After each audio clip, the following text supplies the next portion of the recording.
पौराणिक मान्यताओं के अनुसार ज्येष्ठ शुक्ल पक्ष की 10वीं तिथि को स्वर्ग से माँ गंगा जी का आगमन हुआ था। ज्येष्ठ मास के शुक्ल पक्ष की यह 10वीं एक प्रकार से माँ गंगा जी का जन्मदिन ही है। इसी को गंगा दशहरा कहा जाता है। स्कंद पुराण, वाल्मीकि रामायण आदि ग्रंथों में माँ गंगा अवतरण की कथा वर्णित है। गंगा दशहरा के दिन महाराज भागीरथ के कठोर तप से प्रसन्न होकर स्वर्ग से पृथ्वी पर गंगा जी आई थी। हर साल ज्येष्ठ माह की शुक्ल पक्ष की 10वीं तिथि को गंगा दशहरा मनाया जाता है। ऐसी मान्यता है कि गंगा दशहरा के दिन गंगा जी का अवतरण हुआ था। इस पावन अवसर पर करोड़ों श्रद्धालु गंगा में स्नान करते हैं और पुण्य का लाभ प्राप्त करते हैं। सुबह में स्नान, ब्रह्म मुहूर्त के बाद पूजा पाठ व्रत रखते हैं और नदी किनारे तप एवं दान भी करते हैं। पौराणिक कथाओं में बताया गया कि राजा भागीरथ की कठिन तपस्या के कारण ही पृथ्वी पर गंगा मैया का आगमन संभव हो पाया। तो आइए जानते हैं कि राजा भागीरथ ने किस प्रकार तपस्या की और किस प्रकार वो गंगा जी को स्वर्ग से धरती पर लाने में समर्थ एवं सफल हो सके। सूर्यवंशी राजा दिलीप के पुत्र भागीरथ हिमालय पर तपस्या कर रहे थे। वे गंगा जी को धरती पर लाना चाहते थे। उनके पूर्वज कपिल मुनि के शाप से भस्म हो गए। गंगा मैया ही उनका उद्धार कर सकती थी।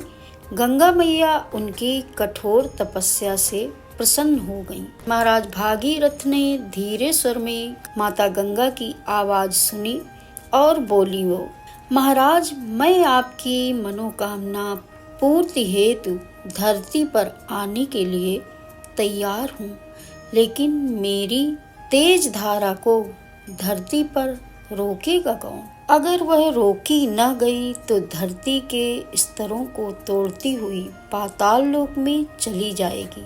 भागीरथ ने माता गंगा से उपाय पूछा। गंगा जी ने कहा, महाराज भागीरथ, मेरी प्रचंड धारा को सिर्फ भगवान शिव जी ही रोक सकते हैं।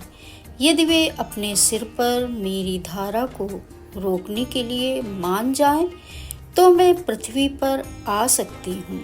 महाराज भागीरथ शिव की आराधना में लीन हो गए। तपस्या से प्रसन्न हुए भगवान शिव गंगा की धारा को सिर पर धारण करने के लिए तैयार हो गए।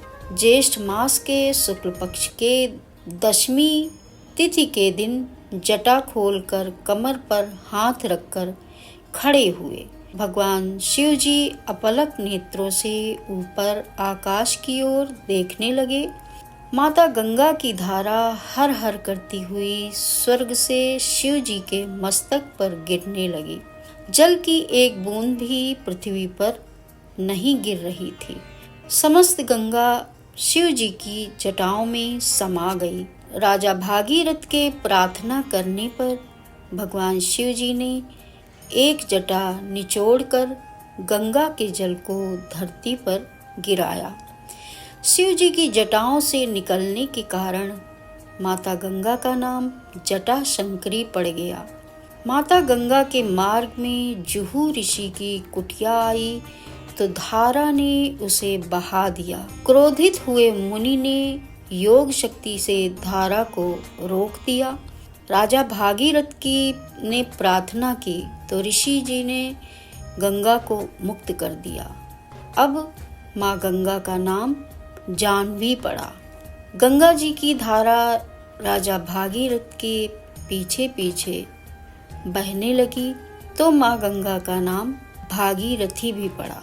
कपिल मुनि के आश्रम में पहुंचकर गंगा मैया राजा भागीरथ के पूर्वजों का उद्धार किया। वहां से गंगा बंगाल की खाड़ी में समाविष्ट हो गईं और उसी जगह को आज गंगा सागर कहते हैं।